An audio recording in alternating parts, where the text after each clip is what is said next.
સુરતમાં ભૂતિયા ડિમોલિશન મુદ્દે મનપાના વધુ એક પાપનો પર્દાફાશ। ડિમાર્કેશનના નામે પોલીસ બંદોબસ્ત માંગી મનપાએ ડિમોલિશન કરી નાખ્યું। મનપાએ ડિમાર્કેશન માટે 21 મેના રોજ પોલીસ બંદોબસ્ત ફાળવવા માટે પત્ર લખ્યો હતો। ડિમાર્કેશનની કામગીરી માટે બંદોબસ્ત ફાળવવા ચોક બજાર પોલીસને અરજી કરી હતી। ડિમાર્કેશન માટે બંદોબસ્ત ફાળવવાની અરજી 22 મેના રોજ ચોક બજાર પોલીસમાં ઇન્વર્ટ થઈ। મનપાએ સુરત પોલીસ પાસે બંદોબસ્તની કરેલી અરજી એબીપી અસ્મિતા પાસે છે। સેન્ટ્રલ ઝોનના ડેપ્યુટી એન્જિનિયરની સહીથી બંદોબસ્તની અરજી કરાઈ હતી। સ્ટાફની સલામતી અને સુરક્ષાના હેતુસર પોલીસ બંદોબસ્ત માંગવામાં આવ્યો હતો। 30 મેના સવારે 9 વાગ્યાથી પોલીસ બંદોબસ્ત ફાળવવા માટે અરજી કરાઈ હતી। ડિમાર્કેશનની કામગીરી પૂર્ણ ન થાય ત્યાં સુધી બંદોબસ્તની માંગ કરાઈ હતી। વોર્ડ નંબર 7ના નોંધ નંબર 1268 અ અને 1268 બ વાળી જગ્યા માટે બંદોબસ્ત માંગવામાં આવ્યો હતો। 40 ફૂટની લાઈન દોરીની કામગીરીને લઈ બંદોબસ્ત માંગવામાં આવ્યો હતો। ત્યારે ભૂતિયા ડિમોલિશનમાં ઇજનેર સુજલ પ્રજાપતિ શંકાના દાયરામાં છે। સુજલ પ્રજાપતિએ પોલીસની હાજરીમાં જ ડિમોલિશનની સૂચના આપી। સુજલ પ્રજાપતિ પોતાનો ઝોન ન હોવા છતાં સ્થળ પર હાજર જોવા મળ્યા। જેમનો ઝોન હતો તે અધિકારીઓને સુજલ પ્રજાપતિએ કર્યા હતા સાઇડલાઇન। સુજલ પ્રજાપતિ જે વિભાગનો કાર્યપાલક ઇજનેર છે તેનો એક પણ અધિકારી હાજર નહોતો। સુજલ પ્રજાપતિએ શ્રીરામ એજન્સીને મશીન લાવવા માટે સૂચના આપી હતી। શ્રીરામ એજન્સીને 3 પેકલેન 2 જેસીબી લઈ આવવા માટે સૂચના અપાઈ હતી। તો સુરતમાં નાસીનગર ડિમોલિશન કાંડ। નાસીનગરમાં રહેતા લોકોમાં ભયનો માહોલ છે। બચી ગયેલા કાચા પાકા મકાનો તોડી પાડવા માટે માંગ।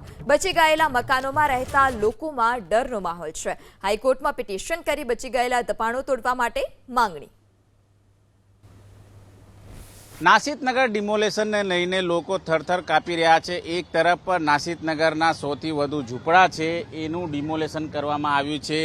બીજી તરફ આ તસવીરો તમે જોઈ શકો છો, જે ઘર બચી ગયા છે એ ઘર બચી ગયા જે રહેવાસીઓ છે એ અત્યારે હાલ ડરના મારે થરથર કાપી રહ્યા છે, કારણ કે તેમનું ઘર પણ આ રીતે ડિમોલિશ થઈ શકે છે।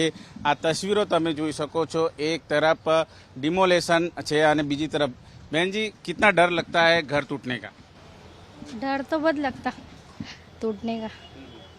अब क्या कर सकते, तोड़ के चले गए तो।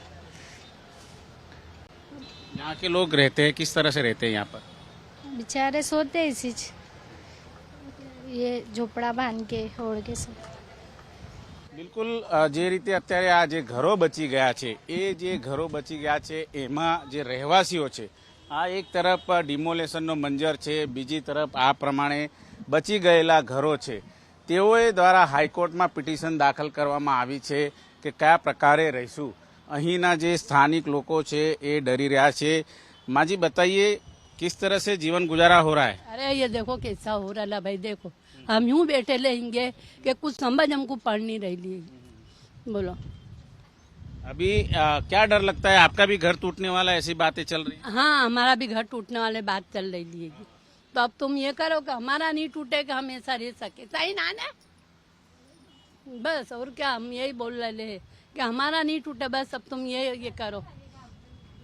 बच्चों की पढ़ाई वढ़ाई कैसे चल रही है? बच्चों की पढ़ाई तो चल रही है, अब आई है ना पढ़ाई तो भाई तो फिर બિલકુલ, તો આ દ્રશ્ય જોઈ શકાય છે, જે મંજર તમે જોઈ શકો છો। એક તરફ જે પાલિયા એલિગન્સ પ્રોજેક્ટ છે એ પ્રોજેક્ટના કારણે અત્યારે હાલ જે રસ્તો કાઢવા માટેની વાત છે કરવામાં આવી છે, પરંતુ અહીં જે પ્રમાણેની તસવીરો છે, જે રીતે અત્યારે હાલ એક તરફ ઘરો તૂટેલા છે, બીજી તરફ જે બચી ગયેલા ઘરો છે એ ઘરોના જે રહેવાસીઓ છે એ પણ અત્યારે હાલ ચિંતામાં મુકાયા છે કે ક્યાંક તેમના ઘર પર પણ બુલડોઝર ન ચાલી જાય। કેમેરામેન રાકેશ પાનવાલા સાથે ધનરાજ બાગલે, એબીપી અસ્મિતા, સુરત।